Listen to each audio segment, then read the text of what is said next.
Lower PMG रे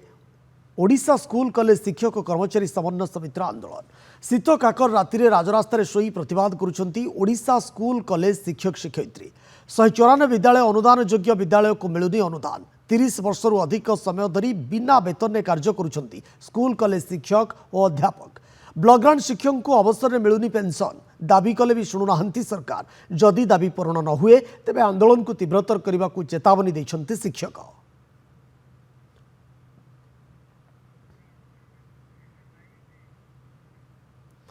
सौम्यरंजन आम सहित जोड़ी होती लोअर पीएमजी प्रतिनिधि सीधासलख सौम्यरंजन बर्तमान ये शीत राति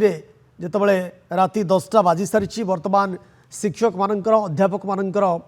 केमिति देखुंट स्थिति से प्रतिक्रिया बर्तमान ये विलंबित राति कौन आसूची जितेबाला सरकार से कथा शुणुना से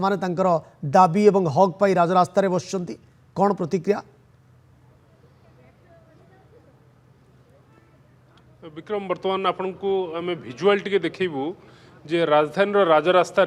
शीतुआ राति केमती शिक्षक माने राजरास्त शोई प्रतिवाद करुछंती एठी मध्याह्न भोजन करुछंती एवं एठी निजर अधिकार पाई निजर हक पाई केमिति प्रतिवाद चली ये चित्र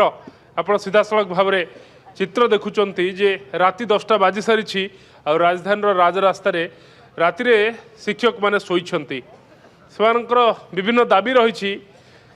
1994 अनुदान योग्य विद्यालय को केउमली भाव में सरकार अनुदान देना से खेद प्रकाश करुछंती एवं प्रतिवाद जारी रखिंट 30 वर्षरु अधिक समय धरी एमाने विभिन्न स्कूल रे पाठ पढ़ाई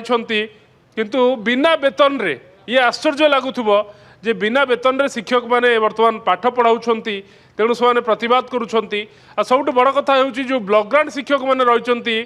सेमानक चाकरी शेष पर अवसर पर से पेंशन मिलूनी आ जहाँ सुविधा सुजोग मिलवा कथा ता मिलूनी आमे अनेक शिक्षक नेता आम सहित अच्छा आम रिएक्शन टी नवा सर आज राति 10टा बाजी सारी शीतुआ राति आम देखुचु राजधानी रे राजरास्तार शोई प्रतिवाद करुछंती सरकार एपर्यंत आलोचना को आसले कि नहीं? रंजन कुमार दास साधारण संपादक गोष्ठा तथा आवाहक ओडिशा स्कूल कॉलेज कर्मचारी समन्वय समिति आपण मानक माध्यम जणाइବାକୁ चाहूँगी शिक्षक तार राजरास्त शिक्षक आसवाई सरकार बाध्य कर 10टा राति है आप देखुवे ये शिक्षक शिक्षयित्री मैंने शह संख्यार शोचती से निजर न्याय प्राप्य पाइबापी निजर हक पाइबापी ये राजरास्त को आसछंती गत काली विधानसभा सरी किंतु ता सत्वे से मन में गोटे कथा जे आम जेहेतु आम दाबी आम हक सरकार को मागिबू तेणु आम राजरास्त को जीवु एवं ये 30 वर्ष कार्य कला से शिक्षक शिक्षयित्री मैंने पेंशन अनुदान पाऊना अनुदान योग्य विद्यालय कम कर बिना वेतन कम कर बिना पारिश्रमिक अवसर नहीं मरी जाती से विद्यालय पिला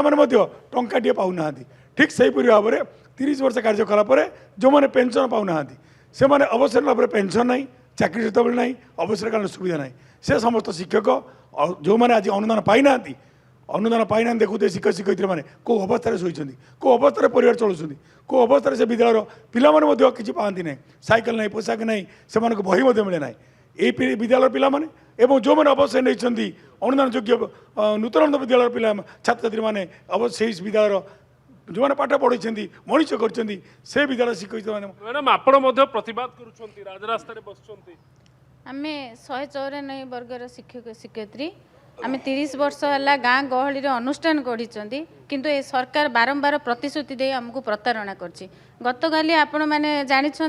जे सेमानकर भत्ता बढ़ाई देले सेमानकर दरमा को 2 गुण करदेले तांको क्यों कमिटी सुपारिश करथिला आम पई 6 मासिया कमिटी है प्रथमे आमको 2 मास कमिटी अवधि दे आम आंदोलन रो उठे देथिले एबे पुनी 6 मास काहे के 30 वर्ष है बिना दरमा काम करछन मान्यवर मुख्यमंत्री को आपण मान माध्यम आम जनवाक चाहूँ ये जो शिक्षा व्यवस्था राज्य जो विकल अवस्था शिक्षकटी आज शीत काकर कहीं आज मान्यवर मुख्यमंत्री कौन जापर ना आम 30-35 वर्ष धरी समय शुणी पार्छु शिक्षक मानकर प्रतिक्रिया सरकार एमानकर दाबी पूरण करुचंती शिक्षक माने राजरास्तार पुणी थे स्कूल मुहा हेउचंती एवं केबे सुधा सरकार शिक्षक मानक सहित आलोचना करुचंती कौन निष्कर्ष बाहरुची